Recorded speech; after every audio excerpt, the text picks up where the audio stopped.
हायिखौबो आं हायो होनगोन जायिखौबो जायो होनगोन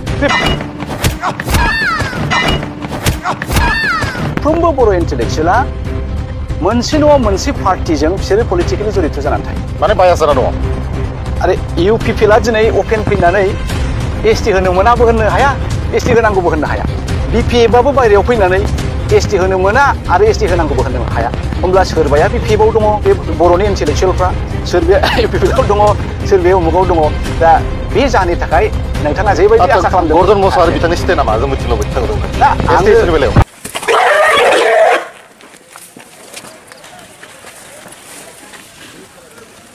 इउपिपिएलआ दिनै अपेन फैनानै एसटि होनो मोनाबो होननो हाया एसटि होनांगौबो होननो हाया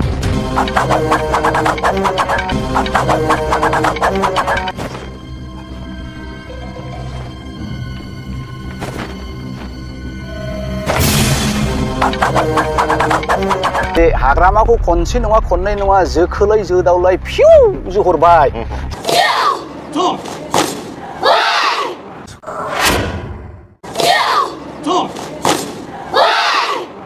राजा दङमोन रायजो दङमोन जों उदांस्रिमोन अब्लाबो दिनै जों गावनि हायावनो आलासि जानांबाय जों दिनै गावनि हायावनो मोजोमसे जानानै थानांबाय जों गावनि हायावनो दिनै सोबख' जादों नासय जादों गाग्लोबनानै लाजादों दिनै बर' हिसाबै गोदान मुगानि जारिमिनाव बर'फोरा नाङाखै नङा नांबोदों गोदोनि जारिमिनखौ आं दिनै बुंफोरनो बिजिरनो सानाखै नाथाय गोदान मुगानि जारिमिनखौ जों जेब्ला बिजिरो अब्ला नुदों ब्रिटिशनि समनिफ्रायबो बर'फोरा गोबां नांबोदों गोबां जुजिबोदों हास्थायबोदों उदाङै माहारि बायदियै हारि बायदियै थांनानै थानाय ब्रिटिशनि शासननि समनिफ्रायनो आसाम कसारि जुबक सन्मिलनी बर' जुबक सन्मिलनी ट्राइबल संघ प्लेन्स ट्राइबल अफ काउन्सिल एबा पिपिटिसि इउबिएनएलएफ बर' साहित्य सभा एबसु बिएलटि बेबायदि दिनै गोबां आफादफोरानो खोलोब खोलोबै बर' माहारिनि गांनाय उखैनायखौ सुफुंनो बुहुमाव माहारि हिसाबै थांना थानो थाखाय दिनै जों नांबोनायखौ नुदों आरो दिनैसिम नांबोदों नाथाय दुखुनांथाव दिनैसिम जों बर'फ्रा हारि बायदि माहारि बायदियै माब्लाबाबो देरहायाखै हारि हिसाबैनो जों दिनै जेनबोदों थांखि बिखान्थि लानानै नांबोदोंब्लाबो समनि फाखनाव समजों लोगोसे जोंनि मावथिफोरनि लोरबांथियाव जोंनि दैदेनगिरिफोरनि लोरबांथियाव दिनै खोलोब खोलोब जेनबोदों बेनिखायनो जों बुंनांगोन दिनै जे माहारि बायदियैनो जों दिनै जेनदों as a nation we are defeated nation जों माब्लाबाबो दिनै देरहायाखै बेनिखायनो दिनै गासैबो नेशनेल डेम'क्रेटिक फ्रन्ट अफ बर'लेण्डनियाव आसा खालामदों मिजिंथिदों गासैबो बुंदों National Democratic Front of Bodoland गैयाब्ला आरो बर'फोरा गैलिया बेनिखायनो दिनै नोंथांमोना नेशनेल डेम'क्रेटिक फ्रन्ट अफ बर'लेण्डनि सोद्रोमा हिसाबै नेशनेल डेम'क्रेटिक फ्रन्ट अफ बर'लेण्डनि बर'लेण्ड आर्मि हिसाबै दिनै बे मिजिंथिखौ जाफुंहोनांगोन we must conquer we must be invincible power जों दिनै देरहानांगोन रावबो फेजेननो हायै बायदि दिनै जों गोहो बोलो जानांगोन आरो दावगानांगोन आरो बर' माहारिखौ बुहुमनि बिखायाव उदां माहारि हिसाबै गायसननांगोन गेदेमा मावथि लोगोफोर दिनै जों नुदों बुहुमाव जे गोहो बोलो गैयाब्लानो एबा फोर्स गैयाब्लानो मोनसे हादोर दानाय एबा माहारि दानाया नंखाय एबा मोनसे हादोर आरो माहारि गोहो बोलो गैयाबा थांना थानाया नंखाय the basis of a state the basis of a nation is force without force no state no nation can survive गोहो बोलो गैयाब्ला एबा फोर्स गैयाब्ला एबा आर्मी पुलिस बेबायदि जुदि फोर्स गैयाब्ला मोनसे स्टेट एबा हादोर एबा मोनसे हारि एबा नेशना माब्लाबाबो थांनानै थानो हाया दिनै बांलादेश आर्मि गैयाब्ला हाग्रा बंग्रा सारगिदिं बेंखनाब्ला बिडिआर गैयाब्ला हाग्रा बंग्रा सारगिदिं बेंखनाब्ला दिनै बांलादेश हिसाबै सानसेबो थांनानै थानो हानाय नङा बांलादेशखौ गाबोन इन्डिया गाग्लोबनो हागौ गाबोन बर'फ्राबो लाफैनो हागौ बा गाबोन बार्मिसफोराबो लाफैनो हागौ the existence of an independent and sovereign Bangladesh means there is something. That is means that is force. Because of the force, because of the security forces, because of the Bangladesh army, because of the BDR, Bangladesh is a sovereign independent nation. When Indian army gayabla, when I sanse sanne thangmane thanai sanna hanai na. America by the Gura Bologura Haderabu, sanse sanne judi, American army forgiva, soldier gayabla. America cannot exist even for a day. Benikhaino जों दिनै नुदों जे बुहुमाव जेसेबां माहारि दादों हादोर दादों बिनि सिङावनो दङ गोहो बोलो फोर्स एबा फौजि एबा आर्मि बेनिखायनो दिनै जोंबो बर' माहारिखौ दाफिननो सानोब्ला बर' माहारिनि थाखाय उदां मोनसे हादोर दानो सानोब्ला जोंनोबो नांगोन दिनै गोहो बोलो जोंनोबो नांगोन दिनै आर्मि बेनिखायनो जों दिनै आर्मि बर' माहारिखौ बे बुहुमनि दख्लबसे हायाव उदाङै दाफिननो जों दिनै समायखिरा लादों जों दिनै बिबानाव लादों बेनिखायनो आं दिनै फोथायदों जे जि गोहो बोलो नांगौ बे गोहो बोलोखौ दिनै बे समायखिरा लानायनि उनाव नोंथांमोना फुरा खालामो नोंथांमोना बर' माहारिनि जि सिमां उदाङै दख्लबसे हायाव थांनानै थानायनि जि सिमां बे सिमांखौ जाफुंहोगोन सम सम गासैबो माहारिनि जिउआव मोननै सोंलु सिखारो time to time in the life of a nation two questions arise whether to submit for forever or to fight and live as a free nation बेबायदि गिलुफालु सोंलुआ जेरैहाय मानसिनि जिउआव फैयो मोनसे नखरनि जिउआव फैयो मोनसे समाजनि जिउआव फैयो बेबायदिनो माहारिनि जिउआवबो फैयो जे खर' गंग्लायनानै थांनानै थानो ना नांनानै उदाङै दाब्दायै थांनानै थानो इउनाइटेड स्टेट्स अफ आमेरिकानि जिउआवबो बेबायदि मोनसे सोंलुआ फैदों जों अराय इंलेन्डनि सिङाव थानानै थांनानै थागोन ना जों नांनानै उदां खालामनानै बुहुमनि बिखायाव उदां बायदियै थाङो Even these two questions arise in the life of America also. They had two options. Whether to submit for forever under England or to fight and become independent nation. So America decided to fight under the leadership of George Washington. They fought against British, against their mother nation, and they become independent. Americanफ्रा सोबख' जानाय नासय जानाय गादब जानायनिफ्राय उदां खालामनो थांखि लानानै नांबाय George वाशिंटननि दैदेननायाव नांनानै देरहानानै उदां हादर दाबाय उदां मोनसे समाज दाबाय उदां मोनसे माहारि एबा नेसन दाबाय बेनि उनाव जों दिनै नुदों आमेरिकाया ओरैबायदि दावगाबोबाय जे आमेरिकायानो दिनै बुहुमनि बयनिख्रुइ साबसिन हादर बयनिख्रुइ गोहो गोरा हादर After the independence, now America has achieved such a tremendous success that America has become the strongest nation in the world. ठीक है फंडा असल बेफारी असल तो मेरा मांग क्या होगा मैं बदौलत मांग करेगा क्या अभी कांग्रेस में है जाग्रामा मुलुग बिथाङा 28 सीट मोननायनि उनाव मानो बीजेपी जों थानो गोनां जाखो माबाफोर इंटरनेल कंपल्सन दङ नामा सासे लिडारा खोथा लाखिनांगोन हायाबा दा होन हायोब्लासो होन कमिटमेन्ट इज कमिटमेन्ट बे फैला जे बरगयारि मोनैसो जट नो डिनाइ एयारपोर्ट आमी दलां बनायदों नाथाय हाग्रामा महिलारि बिथाङा बुंदों आङो बीटीसी एकर्डखौसो इमप्लिमेन्ट खालामगोन बिटिआर एकर्डखौ खालामनाय खुलुमबाय नोंथांखौ बयबो नायनो थाखाय नेयो नोंथांनि स्ट्रेट फरवार्ड बाथ्राफोरखौ बयबो खोनासंनो लुबैयो गर्जन मोसाहारिया मा खालामगासिनो दङ बिथांनि साननाय हनाया मा बे गासैबो बाथ्राखौ मानसिफोरा मोनथिनो लुबैयो आच्ছা गिबियावनो थोंजोङै मोनसे सोंलु सोंनो नागिरदों जे बर' हारियाव इन्टेलेक्चुयेल दङना गैला आरो जुदि दङब्ला दिनै एसटिनि इस्युआव बिथांमोना फ्रन्ट लाइनाव फैनानै मानो खोथा बुङाखै नर्मेलि बर' हारियाथ' मैया दाखालिनि रायजो जानाय मोनसे हारि नङा सबसे गिबिसिन बे हालामाव फ्राय 7000 years ago आर्यानफोरनि सिगां जों दंफैयो द्राबिडियानफोरनिबो जों बे ओनसोलाव सिगां जिहेतु हादान सिफायजेननाय जों जाथि बे हिसाबै बर'नाव इन्टेलेक्चुयेल गैया होनब्ला नंखाय जागोन खिन्थु बर'नि इन्टेलेक्सुवेला दिनै जेबायदि बाहागो लानांगौमोन दिनैनि बे एसटि बिनायनि एगेन्स्ट गसंथानायाव बिथांमोनहा नांगौ बायदि नुजाथिफैयाखै खारना बेनिखायनो जे अलमस्ट एभ्रि बर' इन्टेलेक्सुवेल्स मानो साइलेन्ट बिथांमोना मानो साइलेन्ट खारनखौ खोन्थानि साफ्रोमबो बर' इन्टेलेक्सुवेला मोनसे नङा मोनसे पार्टिजों बिसोरो पलिटिकेलि जड़ित जानानै थायो माने बायास जाना दङ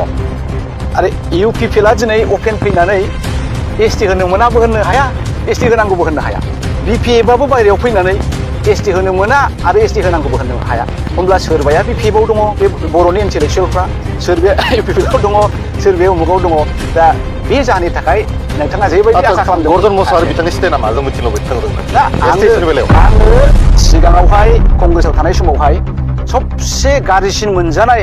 गर्जन मोसाहारिया नैबे 6टा जनगोष्ठीखौ एसटि होनो नागिरनायनि थाखाय गौरब गगৈ बिथांजों राहुल गान्धीनि सिगाङाव खनसे नङा खननैसिम आङो हेंथा हुंथा खालामबोनो गोनां जादों मोनफ्रोमबो गौरब गगैया आसामनि डेलिगेसनाव थाङोब्ला बिथांमोनहा 6टा जनगोष्ठीनि एसटि होनांगौ होननानै राहुल गान्धीनि दाबि प्रस्ताब दैखाङो लोगो लोगोनो आंबो गसंनानै होनो जे अरे राहुल जी हमको देखो कि हम भी आंदोलनकारी था 2011 सन से 2020 ये बीटीआर एकहट तक मैं भी आंदोलनकारी में था मैं भी बदौलत मांग किया करता था लेकिन ये सबको सर के अभी national party democratic party Congress में योगदान दिया देखो हमारा कांग्रेस का नेता लोग अभी भी ये मांग कर रहे हैं तो मेरा मांग क्या होगा मैं बदौलत मांग करेगा क्या अभी भी कांग्रेस में रहे कर बेनिफ्रायनो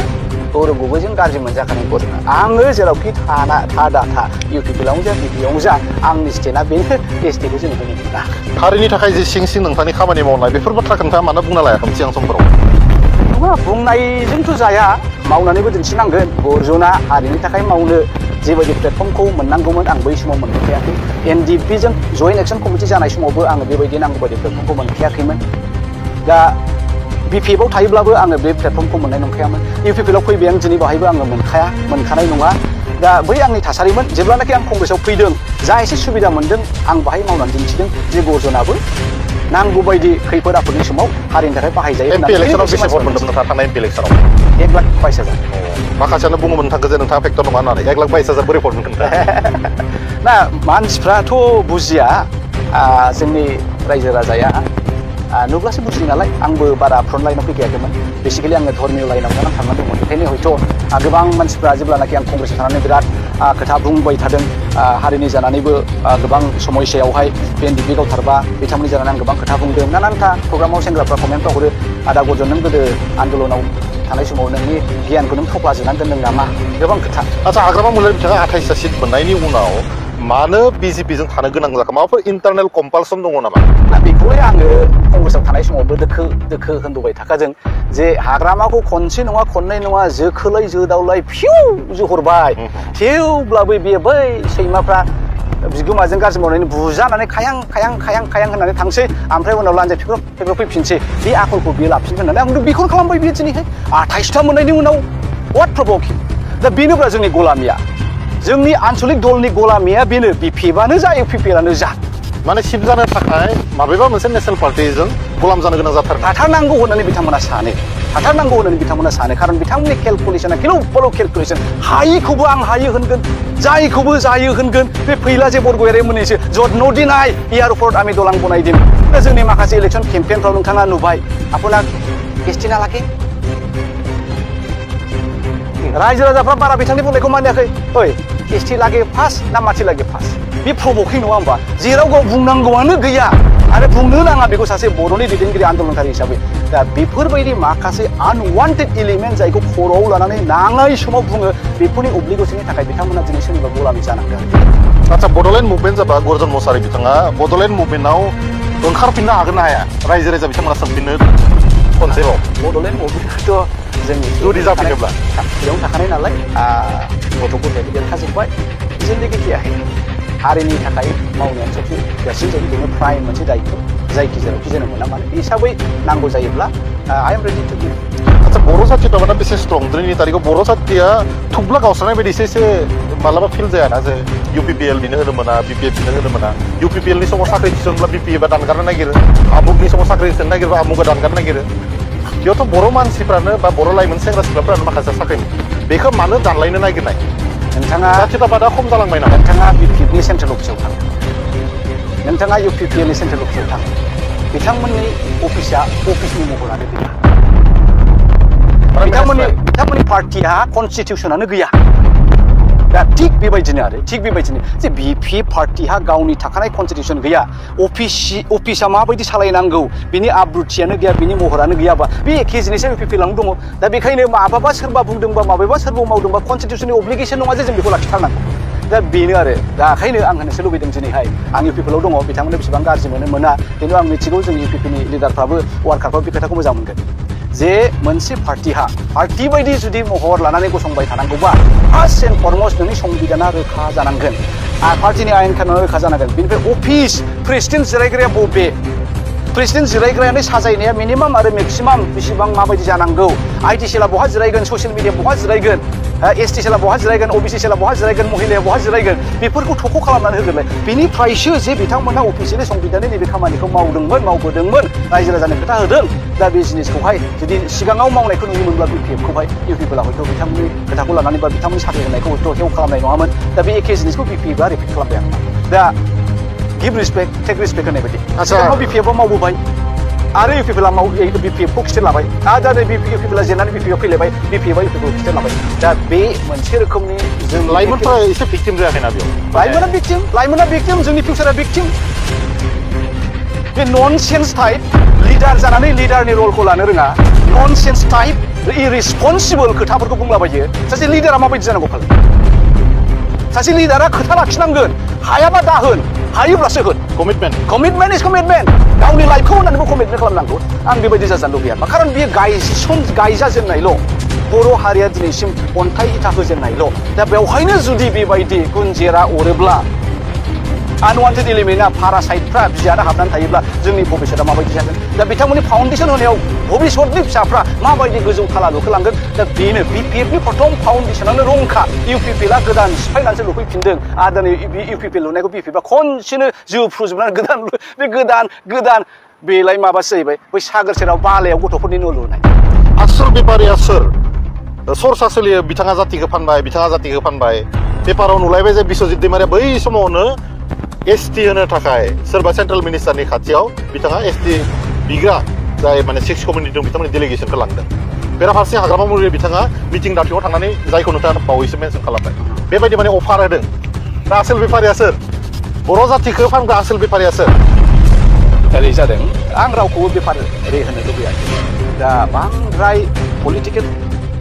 अब्लिगेसना बिजनेसखौ लिड खालामदों प्रमद बर'आ गाज्रि नङा बिथांनि मावनाय आदब खायदाफ्रा मोजांमोन दा मोजांखौ जों आजावनांगोन गाज्रिखौ जोङो नेगेट खालामनांगोन आरो मा बिथाङाबो बिराद मोनसे गाज्रि अबस्थायाव जिबायदि रल लादों बे हारिनि थाखाय एसे मोजां नुबोदों दा सिगांनि गोरोन्थिफोरखौ सुद्रायनानै फोसाबनानै साबसिन जानो नाजानांगोन दा बेफारनि खोथाखौ आं होनो थांला दा ससियेल मिडिया बेनोल'सो सोलियो बिश्वजितनि बेलायानो जा प्रमद बिथांनि बेलायानो जा हाग्रामा बिथांनि बेलायानो जा बिथांमोना मोनसे जिनिसखौ सबसमाय रैखा खालामनांगोन जे जायखौ गाव बुंगोन बेखौ मोजाङै स्टाडि खालाम बर' हारिनि भबिष्यतआ मा जुदि एसटिखौ बिथांमोननो होनाय जायोब्ला एसटिआथ' लाबायनानै आन्दलन खालामनानै मोनलाबायनाय बुस्थु नङा थेवबो बायसान्स जुदि जालांमारोबा एसामिसफ्रा मोनसे भुल धारना खालामबाय बिसोरो मा बिथांमोननि एसटि बिनायनि मेन खारना एक्सुवेलि आं मिथिनायाव एसटिफ्रा जे उमुक प्रिभिलेज मोनदों सुबिदा मोनदों बे नङा बिथांमोना सानदों जे आसामा एसटि स्टेट जायाबा हयथ' बै मियाफ्रा आसामखौ लासै दाथ'सिगोन दा बेनिफ्राय रैखाथि मोनोबा एसटि स्टेट जायोबा बिसोरा बाहाय जेबो जायगा गैया बिथांमोना जेबो दा नोङो आदिबासिफोरखौ एसटि खालामोब्ला एन्टायार झारखन्ड आरो बिहारनि आदिबासिफ्रा बाहाय पपुलेसन डेभेलपमेन्ट दा नोङो राजबंशीनि खोथाखौनो होन बिथांमोनहा बर्मनबो दङ रवाइबो दङ तालुकदारबो दङ बाहाय नोङो खुनु डिस्टिंक्ट टाइटेलानो गैया दा सोरो तालुकदार बेंगलि कमिउनिटि ना राजबंशीनि कमिउनिटि नों बेखौ बोरै हमनो हानो इन्डियाया फैनानै बावहाय गासिबो एसटि जाजोबगोन बहा एसामिसआ थागोन बहा बर' ट्राइबेला थागोन कार्बि ट्राइबेला थागोन रावबो थाया जों गासिबो गोथाङैनो गोथैसो जागोन दा बेखायनो बे पलिसिखौ बिथांमोना गारनांगौ दिस इज एक्सुवेलि थार्ड अर फोर्थ अप्सन फार्स्ट अप्सनानो जाहैबाय थाखानाय ट्राइबेलफोरखौ रैखाथि होनांगौ आচ্ছা 125th जि एमेन्डमेन्ट 2019 बेयो बेसेबां गोनांथि बेसे प्रयोजन बिटिआर बा बिटिसिनि थाखाय बेजों मा लाब जागोन बर' हारिया डाइरेक्ट फाइनान्स डाइरेक्ट फाइनान्स फैयोब्ला दालाय जोंना अट'नमास मोनसे 6 शेड्युलनि प्रभिजनखाथ' अट'नमास माने गाव खुंनो हानाय गावहानो एसेम्बलि कार्बि आंलंआव डिमा हासाराव राभा हासाराव कमलकापुराव जोंनि जोंनिया एखे लेजिस्लेसन बै इएमफ्रा लेजिस्लेसन आयेन बानायनो हायो बिथांमोना बे आयेनखौ बिथांमोना लानानै गभर्नरनो एप्रुभ खालामनानै बेखौ मावनो हायो थारमाने बे मोनसे रोखोमनि स्टेटआनो बिराद पावारफुल मोनसे भारतनि संबिधानाव मोननाय 6 शिड्यूलनि मोनसे बे आवथाखौ जोङो प्रिजार्भ खालामनांगौ दा बावहाय जों जेबायदि मोन्दों दा बावहाय जुदि फाइनान्सआ फैयोब्ला डाइरेक्ट बावहाय स्टेटनिफ्राय बेसे मोजां जागौ मर पावार मोननाय बायदि जाबाय बिराद पावार मोननाय जायो नाथाय हाग्रामा महिलारि बिथाङा बुंदों जे आङो बिटिसि एकर्डखौसो इमप्लिमेन्ट खालामगोन बिटिआर एकर्डखौ खालामनाय नङा बिटिआरलाय ओरैनो बुंनाय नामाव बुंदों आं बिटिसि एकर्ड खालामदों आं मानो बिटिआरखौ खालामदों दायित्वखौ सोर लागोन बेनि बिबानखौ सोर लागोन हाग्रामाया लानांगोन बिटिसिनि मोजां दफाफोरखौ इमप्लिमेन्ट खालाम आरो बिटिआरनि मोजां दफाफोरखौ इमप्लिमेन्ट खालामनानै नोङो बोलो गोरा बिथाङा डाइरेक्ट माने डिनाय खालामदों ना बियो रं बिथाङा होनदोंब्लाबो बे खोथाखौ बियो जेन होनाङा होनाय नामाव आं होनबाय जोंनो 150 एमेन्डमेन्टआ जुदि जायोबा जोंनि थाखाय मोजां बर' जाथिनि भबिष्यत फिउचारखौ मोजां एबस' दिल्लीयाव थांनो ओंखारदों माने आन्दलन खालामनो थाखाय बेखौ लानानै बेसे रिलिभेन्ट दिनैनि तारिखाव बेसे प्रयजन दिस इज भेरि माच रिलिभेन्ट बियो जोबोद प्रयजन जे जिनिसा जोंहा मोननांगौनि